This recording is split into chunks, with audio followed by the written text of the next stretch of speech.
BJP JDS ದೋಸ್ತಿ ನಾಯಕರು ಪಾದಯಾತ್ರೆಯ ಜೋಶ್ನಲ್ಲಿದ್ದಾರೆ. ಮೂಡ ಹಗರಣದ ವಿರುದ್ಧ ನಿನ್ನೆಯಿಂದ ದೋಸ್ತಿ ನಾಯಕರು ಪಾದಯಾತ್ರೆ ನಡೆಸ್ತಾ ಇದ್ದಾರೆ. ಇವತ್ತು ಪಾದಯಾತ್ರೆಗೆ 2ನೇ ದಿನವಾಗಿದ್ದು ಇಂದು 20 ಕಿಲೋಮೀಟರ್ ಸಂಚರಿಸಲಿದ್ದಾರೆ. ಪಾದಯಾತ್ರೆಯಲ್ಲಿ ಕೇಂದ್ರ ಸಚಿವ ಎಚ್.ಡಿ. ಕುಮಾರಸ್ವಾಮಿ, ನಿಖಿಲ್ ಕುಮಾರಸ್ವಾಮಿ, ವಿಜಯೇಂದ್ರ, ಅಶ್ವತ್ಥ ನಾರಾಯಣ ಸೇರಿ ಬಿಜೆಪಿ ಜೆಡಿಎಸ್ ಸಾವಿರಾರು ಕಾರ್ಯಕರ್ತರು ಭಾಗಿಯಾಗಿದ್ದಾರೆ.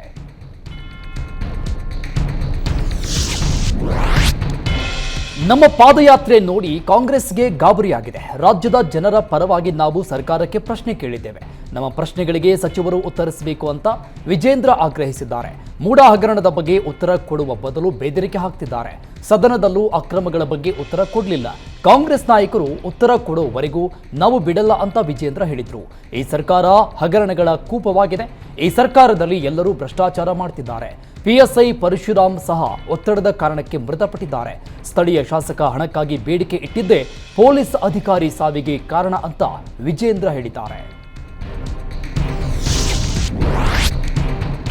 ಕಾಂಗ್ರೆಸ್ ವಿರುದ್ಧ ಅಸೂಯೆಯಿಂದ ಪಾದಯಾತ್ರೆ ಹಮ್ಮಿಕೊಂಡಿದ್ದಲ್ಲ. ಕಾಂಗ್ರೆಸ್ ಅಧಿಕಾರಕ್ಕೆ ಬಂದ ದಿನವೇ ಅಂಗಡಿ ಬಾಗಿಲು ತೆರೆದು ಕೂತಿದೆ ಅಂತ ಸರ್ಕಾರದ ವಿರುದ್ಧ ಕೇಂದ್ರ ಸಚಿವ ಎಚ್.ಡಿ. ಕುಮಾರಸ್ವಾಮಿ ಆರೋಪಿಸಿದ್ದಾರೆ. ಡಿಕೆಶಿ ನಮ್ಮ ಬಗ್ಗೆ ಏಕವಚನದಲ್ಲಿ ಮಾತಾಡಿದ್ದಾರೆ. ನಾವು ಹಳ್ಳಿಯ ಮಕ್ಕಳೇ, ನಮಗೂ ನಿಮಗಿಂತ ಚೆನ್ನಾಗಿ ಏಕವಚನ ಬಳಸಲು ಗೊತ್ತು, ಆದರೆ ನಾವು ಆ ಮಟ್ಟಕ್ಕೆ ಇಳಿಯಲ್ಲ ಅಂತ ಡಿಕೆಶಿಗೆ ಎಚ್ಚರಿಕೆ ಟಾಂಗ್ ಕೊಟ್ಟಿದ್ದಾರೆ. ಅಲ್ಲದೆ ಡಿಕೆಶಿ ದಲಿತರ 68 ಎಕರೆ ಜಮೀನನ್ನು ಲಪಟಾಯಿಸಿದ್ದಾರೆ. ಅಸಲಿ ಸೊಸೈಟಿಯನ್ನ ನಕಲಿ ಮಾಡಿ ದಲಿತರ ಭೂಮಿ ಪಡೆದಿದ್ದಾರೆ. ಡಿಕೆಶಿಗೆ ಅಜ್ಜಯ್ಯನ ಶಾಪವೂ ಆರಂಭವಾಗಿದೆ. ನನ್ನ ಬಗ್ಗೆ ಏನೋ ಬಿಚ್ಚಿಡ್ತೀನಿ ಅಂದಿಲ್ಲಪ್ಪ, ನಾನು ಬಿಚ್ಚೋಕೆ ಹೋದ್ರೆ ನಿಮ್ಮದು ಪುಟಗಟ್ಟಲೆ ಬರುತ್ತೆ ಅಂತ ಡಿಕೆಶಿ ವಿರುದ್ಧ ಹಿಗ್ಗಾಮುಗ್ಗ ವಾಗ್ದಾಳಿ ನಡೆಸಿದ್ದಾರೆ. ಮೂಡ ಹಗರಣದ ವಿರುದ್ಧ ಬಿಜೆಪಿ ಜೆಡಿಎಸ್ ಪಾದಯಾತ್ರೆ ಮುಂದುವರೆದಿದೆ.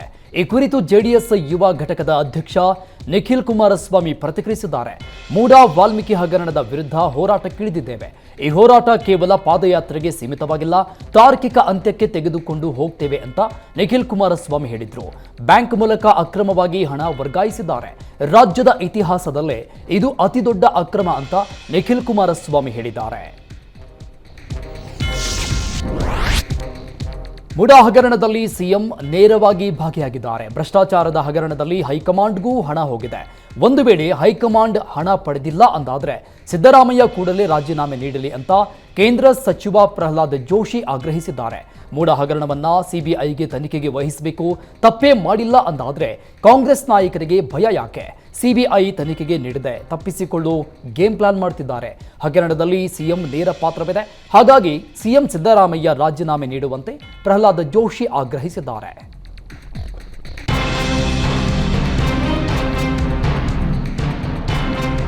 ಕಾಂಗ್ರೆಸ್ನ ಜನಾಂದೋಲನ ಕಾರ್ಯಕ್ರಮದಿಂದ ಸಿಎಂ ಸಿದ್ದರಾಮಯ್ಯ ಅಂತರ ಕಾಯ್ದುಕೊಂಡಿದ್ದಾರೆ. ಚನ್ನಪಟ್ಟಣ, ಮಂಡ್ಯ, ಮದ್ದೂರು ಜನಾಂದೋಲನ ಕಾರ್ಯಕ್ರಮದಲ್ಲಿ ಸಿಎಂ ಭಾಗಿಯಾಗದಿರಲು ನಿರ್ಧರಿಸಿದ್ದು, ಮೈಸೂರಲ್ಲಿ ನಡೆಯುವ ಕೊನೆ ದಿನದ ಕಾರ್ಯಕ್ರಮದಲ್ಲಿ ಮಾತ್ರ ಭಾಗಿಯಾಗಲಿದ್ದಾರೆ ಎನ್ನಲಾಗ್ತಿದೆ. ಆಗಸ್ಟ್ 9ರಂದು ಮೈಸೂರಲ್ಲಿ ಬೃಹತ್ ಸಮಾವೇಶ ನಡೆಯಲಿದೆ. ಅಹಿಂದ ಸಮುದಾಯ, ಕರ್ನಾಟಕ ಶೋಷಿತ ಸಮುದಾಯಗಳು ಕಾಂಗ್ರೆಸ್ ಜೊತೆಗೂಡಿ ಬೃಹತ್ ಕಾರ್ಯಕ್ರಮ ನಡೆಸಲು ಪ್ಲಾನ್ ಮಾಡಿದ್ದಾರೆ. ಸಿದ್ದರಾಮೋತ್ಸವದ ರೀತಿಯಲ್ಲೇ ಮೈಸೂರಲ್ಲಿ ಕೊನೆ ದಿನದ ಕಾರ್ಯಕ್ರಮ ಆಯೋಜನೆಗೆ ಪ್ಲಾನ್ ಮಾಡಲಾಗಿದ್ದು, ವಿಪಕ್ಷಗಳ ಆರೋಪಕ್ಕೆ ಮೈಸೂರಲ್ಲೇ ಕೌಂಟರ್ ಕೊಡಲು ಸಿಎಂ ತೀರ್ಮಾನ ಮಾಡಿದ್ದಾರೆ. ಮೂಡ ಹಗರಣದ ಖಂಡಿಸಿ ಸಿದ್ದರಾಮಯ್ಯ ಸರ್ಕಾರದ ವಿರುದ್ಧ ಬಿಜೆಪಿ ಜೆಡಿಎಸ್ ನಡೆಸ್ತಾ ಇರುವ ಜಂಟಿ ಪಾದಯಾತ್ರೆಗೆ ಕಾಂಗ್ರೆಸ್ ನಾಯಕರು ಟಕ್ಕರ್ ಕೊಡ್ತಿದ್ದಾರೆ. ದಳಪತಿಗಳ ತವರು ಚನ್ನಪಟ್ಟಣದಲ್ಲಿ ಜನಾಂದೋಲನ ಸಮಾವೇಶ ಹಮ್ಮಿಕೊಂಡಿದ್ದು, ಡಿಸಿಎಂ ಡಿಕೆಶಿ ಕಾರ್ಯಕ್ರಮ ಉದ್ಘಾಟಿಸಿದ್ದಾರೆ. ಕಾರ್ಯಕ್ರಮದಲ್ಲಿ ಸಚಿವ ಪರಮೇಶ್ವರ್, ರಾಮಲಿಂಗಾರೆಡ್ಡಿ, ದಿನೇಶ್ ಗುಂಡೂರಾವ್ ಸೇರಿದಂತೆ ಹಲವರು ಭಾಗಿಯಾಗಿದ್ದು, ದೋಸ್ತಿ ನಾಯಕರ ಪಾದಯಾತ್ರೆಗೆ ಟಕ್ಕರ್ ನೀಡಿದ್ದಾರೆ.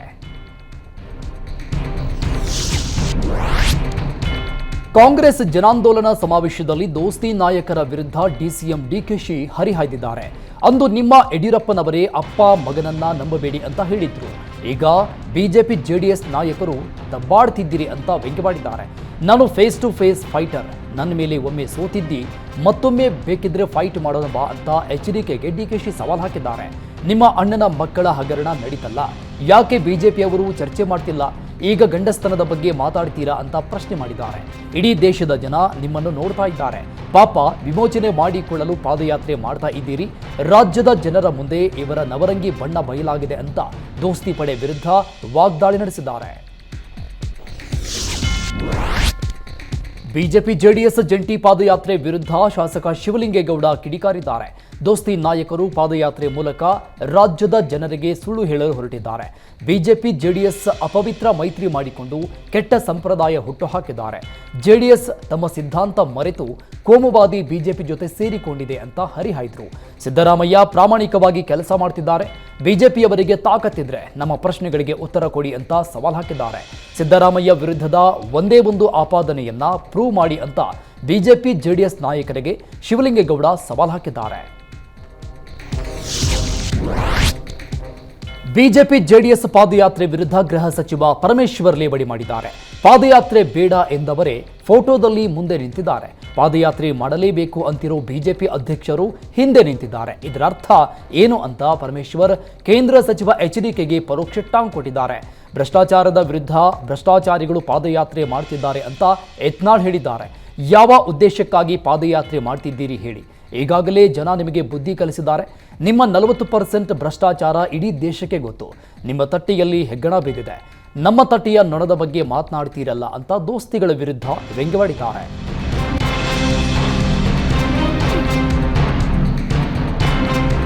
ಕೇಂದ್ರ ಸಚಿವ ಕುಮಾರಸ್ವಾಮಿ ವಿರುದ್ಧ ಸಚಿವ ಜಮೀರ್ ಅಹಮದ್ ಹೆಗ್ಗಾಮುಗ್ಗಾ ವಾಗ್ದಾಳಿ ನಡೆಸಿದರು. ಕುಮಾರಸ್ವಾಮಿ ಅವರೇ ರಾಮನಗರ ನನಗೆ ಜನ್ಮ ಕೊಟ್ಟ ಕ್ಷೇತ್ರ ಅಂತೀರಿ. ರಾಮನಗರದ ಜನರಿಗೆ ಎಷ್ಟು ಮನೆ ಕೊಟ್ಟಿದ್ದೀರಿ ಹೇಳಿ ಅಂತ ಎಚ್ಡಿಕೆಗೆ ಸವಾಲ್ ಹಾಕಿದ್ದಾರೆ. ಕುಮಾರಸ್ವಾಮಿ ಅಂದು ನಮ್ಮ ಜೊತೆ ಮ್ಯಾಚ್ ಫಿಕ್ಸಿಂಗ್ ಮಾಡಿಕೊಂಡಿದ್ರು. ಕೇವಲ 37 ಸೀಟ್ ಗೆದ್ದು ನಮ್ಮ ಜೊತೆ ಬಂದಿದ್ರು. ಆಗಲೇ ಎಚ್ಡಿಕೆಯನ್ನ ನಂಬಬೇಡಿ ಅಂತ ನಾನು ಹೇಳಿದ್ದೆ. ಎಚ್ಡಿಕೆ ಪ್ಯಾಂಟ್ನಲ್ಲಿ ಖಾಕಿ ಚಡ್ಡಿ ಇದೆ. ಬಿಜೆಪಿಗಿಂತ ಬಿಗಿಯಾದ ಖಾಕಿ ಚಡ್ಡಿಯನ್ನ ಕುಮಾರಸ್ವಾಮಿ ಹಾಕಿದ್ದಾರೆ ಅಂತ ಜಮೀರ್ ಅಹಮದ್ ಹರಿಹಾಯ್ದ್ರು. ನಾವೆಲ್ಲ ಇರೋವರೆಗೂ ಸಿದ್ದರಾಮಯ್ಯ ಡಿಕೆಶಿಯನ್ನ ಏನೂ ಮಾಡೋಕ್ಕಾಗಲ್ಲ ಅಂತ ಜಮೀರ್ ಅಹಮದ್ ಹೇಳಿದ್ದಾರೆ. ಬಿಜೆಪಿ ಜೆಡಿಎಸ್ ನಾಯಕರ ಪಾದಯಾತ್ರೆಗೆ ಸಚಿವ ಎಂಬಿ ಪಾಟೀಲ್ ಕಿಡಿಕಾರಿದ್ದಾರೆ. ಮೂಡಾ ಹಗರಣದ ಬಗ್ಗೆ ಸಿಎಂ ಸುದೀರ್ಘ ಉತ್ತರ ನೀಡಿದ್ದಾರೆ. ಮೂಡಾ ಹಗರಣದಲ್ಲಿ ಸಿಎಂ ಪಾತ್ರ ಇಲ್ಲ. ಕುಮಾರಸ್ವಾಮಿ ಅವರಿಗೆ ಸಮ್ಮಿಶ್ರ ಸರ್ಕಾರ ಉಳಿಸಿಕೊಳ್ಳಲು ಆಗಲಿಲ್ಲ. ಇವತ್ತು ಕುಮಾರಸ್ವಾಮಿ ಯಾರ ಜೊತೆಗೆ ಪಾದಯಾತ್ರೆ ಮಾಡ್ತಾ ಇದ್ದಾರೋ ಅವರೇ ಸರ್ಕಾರ ಉರುಳಿಸಿದ್ರು. ಇದು ಅವಕಾಶವಾದಿ ಪಾದಯಾತ್ರೆ ಅಂತ ಲೇವಡಿ ಮಾಡಿದ್ರು.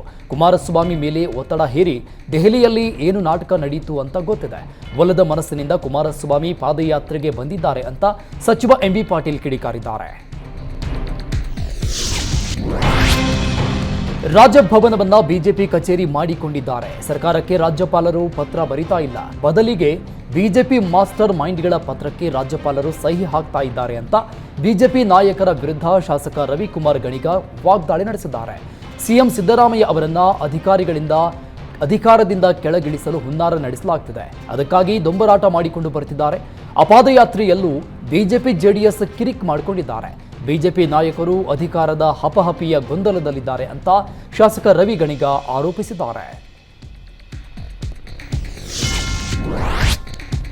ಸಚಿವರ ಜೊತೆ ಸುರ್ಜೇವಾಲಾ ವೇಣುಗೋಪಾಲ್ ಸಭೆ ಕುರಿತು ಗೃಹ ಸಚಿವ ಪರಮೇಶ್ವರ್ ಪ್ರತಿಕ್ರಿಯಿಸಿದ್ದಾರೆ. ಇಂದು ಎಲ್ಲ ಮಂತ್ರಿಗಳ ಸಭೆ ಕರೆದಿದ್ದಾರೆ. ಆದರೆ ಸಭೆಯ ಅಜೆಂಡಾ ಏನು ಅಂತ ಗೊತ್ತಿಲ್ಲ. ರಾಜ್ಯದಲ್ಲಿ ಸಾಕಷ್ಟು ಬೆಳವಣಿಗೆ ಆಗ್ತಾ ಇದೆ. ರಾಜ್ಯಪಾಲರು ಸಿಎಂಗೆ ಶೋಕಾಸ್ ನೋಟಿಸ್ ಕಳಿಸಿದ್ದಾರೆ. ಈ ವಿಚಾರವಾಗಿ ಡಿಕೆಶಿ ನೇತೃತ್ವದ ಕ್ಯಾಬಿನೆಟ್ ಸಭೆಯಲ್ಲಿ ನಿರ್ಣಯ ಮಾಡಿದ್ದು ನೋಟಿಸ್ ವಾಪಸ್ ಪಡೆಯುವಂತೆ ಮನವಿ ಮಾಡಲಾಗಿತ್ತು. ಇದೇ ವಿಚಾರವಾಗಿ ಚರ್ಚೆ ಮಾಡಲು ಹೈಕಮಾಂಡ್ ನಾಯಕರು ಸಭೆ ಕರೆದಿರಬಹುದು ಅಂತ ಪರಮೇಶ್ವರ್ ಹೇಳಿದ್ದಾರೆ. ಯಾದಗಿರಿ ಪಿಎಸ್ಐ ಪರಶುರಾಮ್ ಅನುಮಾನಾಸ್ಪದ ಸಾವು ಪ್ರಕರಣ ಸಂಬಂಧ ಕಾಂಗ್ರೆಸ್ ಶಾಸಕ ಚೆನ್ನಾರೆಡ್ಡಿ ಹಾಗೂ ಪುತ್ರನಿಗೆ ಟೆನ್ಷನ್ ಶುರುವಾಗಿದೆ. ಅಪ್ಪ ಮಗನ ವಿರುದ್ಧ ಜಾಮೀನು ರಹಿತ ಕೇಸ್ ದಾಖಲಾಗಿದ್ದು ಬಂಧನ ಭೀತಿ ಹಿನ್ನೆಲೆಯಲ್ಲಿ ಇಬ್ಬರು ಎಸ್ಕೇಪ್ ಆಗಿದ್ದಾರೆ. ಶಾಸಕ ಚೆನ್ನಾರೆಡ್ಡಿ ಹಾಗೂ ಪುತ್ರ ಪಂಪನಗೌಡ ಅಜ್ಞಾತ ಸ್ಥಳದಲ್ಲಿ ತಲೆಮರೆಸಿಕೊಂಡಿದ್ದು ಮೊದಲು ಶಾಸಕರ ಪುತ್ರನ ಬಂಧಿಸುವ ಸಾಧ್ಯತೆ ಇದೆ. ಬಳಿಕ ಸ್ಪೀಕರ್ ಅನುಮತಿ ಪಡೆದು ಶಾಸಕ ಚೆನ್ನಾರೆಡ್ಡಿ ಬಂಧಿಸುವ ಸಾಧ್ಯತೆ ಇದೆ.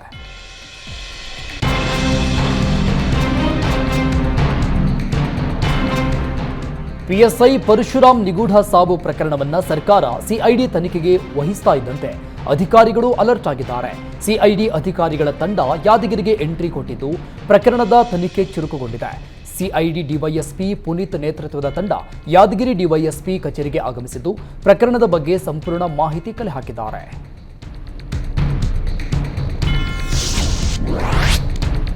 ಮೃತ ಪಿಎಸ್ಐ ಪರಶುರಾಮ್ ಮನೆಗೆ ಬಿಜೆಪಿ ನಿಯೋಗ ಭೇಟಿ ನೀಡಿದ್ದು ಮೃತರ ಕುಟುಂಬಸ್ಥರಿಗೆ ಆರ್ ಅಶೋಕ್ ಸಾಂತ್ವನ ಹೇಳಿದ್ದಾರೆ. ಆರ್ ಅಶೋಕ್ ಎದುರು ಘಟನೆ ಬಗ್ಗೆ ಕುಟುಂಬಸ್ಥರು ವಿವರಿಸಿದ್ದಾರೆ. ಇದೇ ವೇಳೆ ಲಂಚ ಕೇಳಿದ್ದರ ಬಗ್ಗೆ ಮಾಹಿತಿ ನೀಡಿದ ಸಹೋದರ ಹನುಮಂತಪ್ಪ, ನಾವು ಬಡತನದಿಂದ ಬಂದವರು, ಎಲ್ಲಿಂದ ಹಣ ಕೊಡೋದು ಅಂತ ಕಣ್ಣೀರಿಟ್ಟಿದ್ದಾರೆ. ಯಾದಗಿರಿ ಶಾಸಕ ಹಾಗೂ ಆತನ ಮಗ ಇಬ್ಬರು ದುಡ್ಡು ಕೇಳಿದ್ದಾರೆ. ನನ್ನ ಕ್ಷೇತ್ರಕ್ಕೆ ಎಸ್ಸಿ ಬೇಡ ಅಂದಿದ್ರಂತೆ.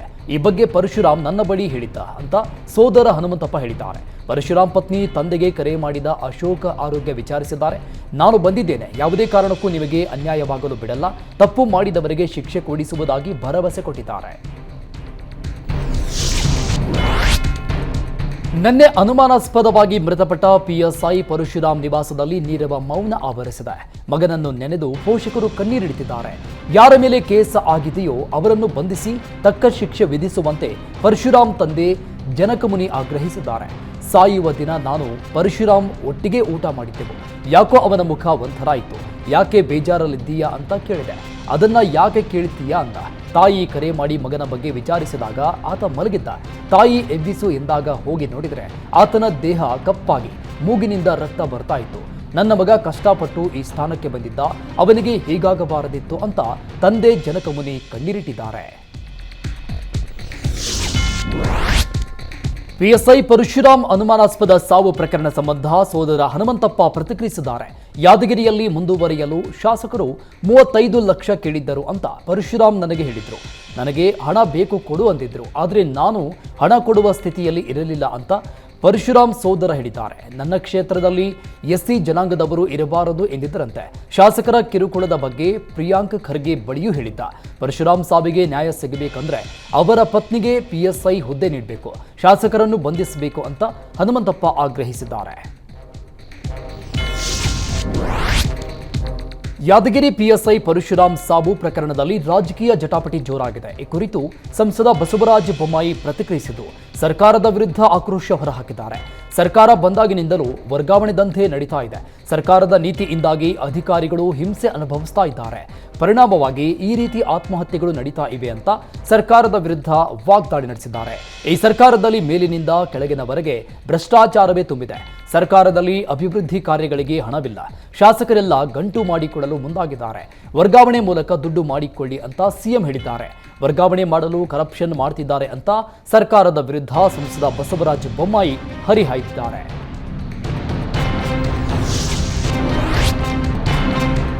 ಯಾದಗಿರಿ ಪಿಎಸ್ಐ ಪರಶುರಾಮ್ ಸಾವಿನಲ್ಲಿ ಶಾಸಕ ಚೆನ್ನಾರೆಡ್ಡಿ ಪಾತ್ರವಿದೆ ಅಂತ ರಾಯಚೂರಿನ ದಲಿತ ಸಂಘಟನೆಗಳು ಆರೋಪಿಸಿವೆ. ಶಾಸಕ ಚೆನ್ನಾರೆಡ್ಡಿಯನ್ನ ಬಂಧಿಸುವಂತೆ ದಲಿತ ಸಂಘಟನೆಗಳು ಆಗ್ರಹಿಸಿವೆ.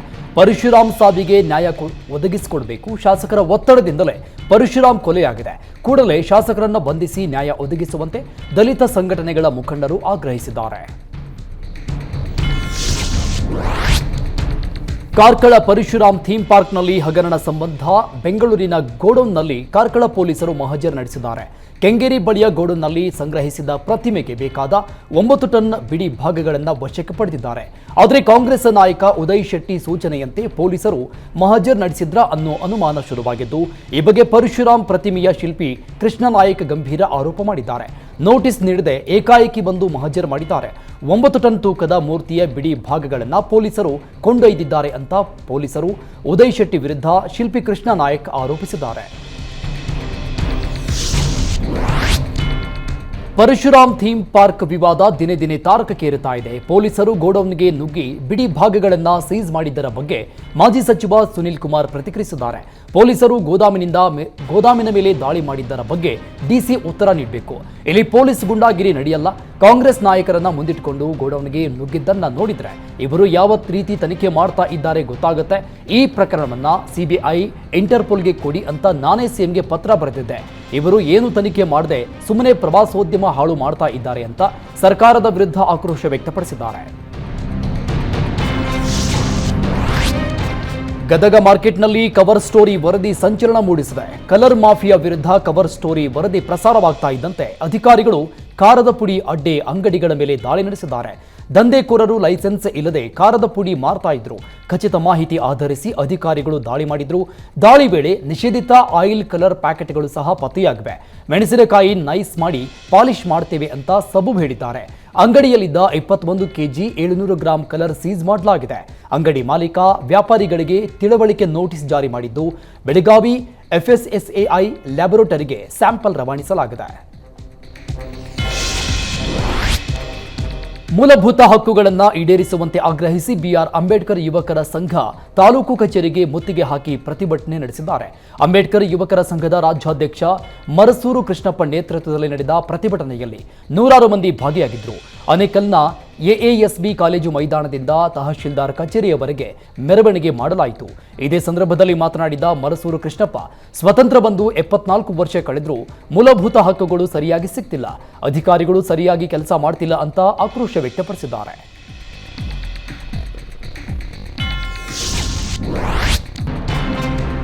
ರಾಜ್ಯದಲ್ಲಿ ದಿನೇ ದಿನೇ ಡೆಂಘಿ ಆರ್ಭಟ ಹೆಚ್ಚಾಗ್ತಿದೆ. ರಾಜ್ಯದಲ್ಲಿ ಡೆಂಘಿ ಪ್ರಕರಣಗಳ ಸಂಖ್ಯೆ 19,000 ಗಡಿ ದಾಟಿದ್ದು 10 ಮಂದಿ ಡೆಂಘಿಗೆ ಬಲಿಯಾಗಿದ್ದಾರೆ. 24 ಗಂಟೆಯಲ್ಲಿ 337 ಡೆಂಘಿ ಪ್ರಕರಣ ದಾಖಲಾಗಿದೆ. 1 ವರ್ಷದೊಳಗಿನ 10 ಮಕ್ಕಳಲ್ಲಿ ಡೆಂಘಿ ದೃಢಪಟ್ಟಿದೆ. ಕಳೆದ 24 ಗಂಟೆಯಲ್ಲಿ BBMP ವ್ಯಾಪ್ತಿಯಲ್ಲಿ 123 ಡೆಂಘಿ ಪ್ರಕರಣ ಪತ್ತೆಯಾಗಿದ್ದು, ಈವರೆಗೂ ಡೆಂಘಿಗೆ 3 ಬಲಿಯಾಗಿದ್ದಾರೆ.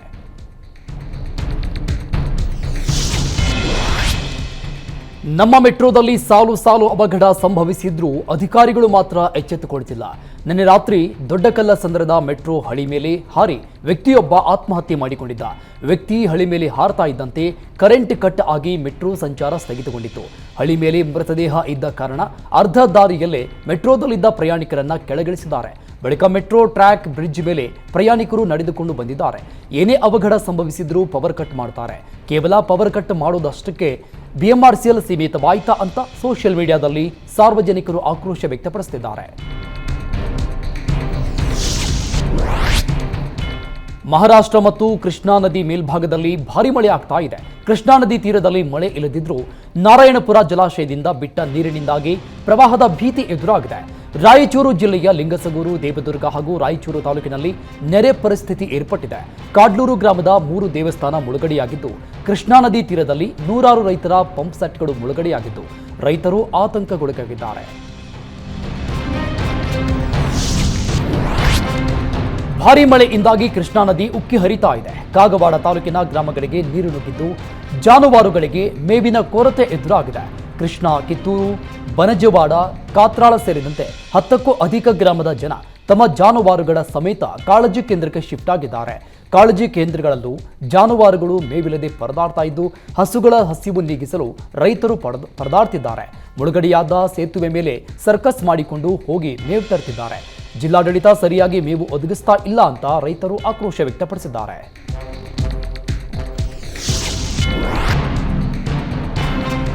ಹಾವೇರಿ ಜಿಲ್ಲೆಯಲ್ಲಿ ಕಳೆದ 20 ದಿನಗಳಿಂದ ನಿರಂತರ ಮಳೆ ಹಿನ್ನೆಲೆಯಲ್ಲಿ ಬಟ್ಟೆ ಒಣಗದೆ ಹಾಸ್ಟೆಲ್ ವಿದ್ಯಾರ್ಥಿಗಳು ಪರದಾಡ್ತಿದ್ದಾರೆ. ಹಸಿ ಬಟ್ಟೆಗಳನ್ನೇ ಧರಿಸಿ ಶಾಲೆಗೆ ಹೋಗ್ತಾ ಇರುವ ವಿದ್ಯಾರ್ಥಿಗಳಿಗೆ ಚರ್ಮದ ಇನ್ಫೆಕ್ಷನ್ ಶುರುವಾಗಿದೆ. ಮೈ ತುರಿಕೆಯಿಂದ ಹಾವೇರಿಯ ಕಬ್ಬೂರು ಗ್ರಾಮದ ಮೆಟ್ರಿಕ್ ಪೂರ್ವ ಬಾಲಕರ ವಿದ್ಯಾರ್ಥಿಗಳ ನಿಲಯದ ವಿದ್ಯಾರ್ಥಿಗಳು ಪರದಾಡ್ತಾ ಇದ್ದು, 32 ವಿದ್ಯಾರ್ಥಿಗಳನ್ನು ಹಾಸ್ಟೆಲ್ನ ಪ್ರತ್ಯೇಕವಾಗಿ ಐಸೋಲೇಷನ್ ಮಾಡಿದ್ದು ಮಕ್ಕಳಿಗೆ ಚಿಕಿತ್ಸೆ ಕೊಡಿಸಲಾಗ್ತಿದೆ. ತೀವ್ರ ಇನ್ಫೆಕ್ಷನ್ನಿಂದ ಬಳಲ್ತಾ ಇದ್ದಂಥ ವಿದ್ಯಾರ್ಥಿಯೊಬ್ಬನನ್ನ ಊರಿಗೆ ಕಳಿಸಲಾಗಿದೆ.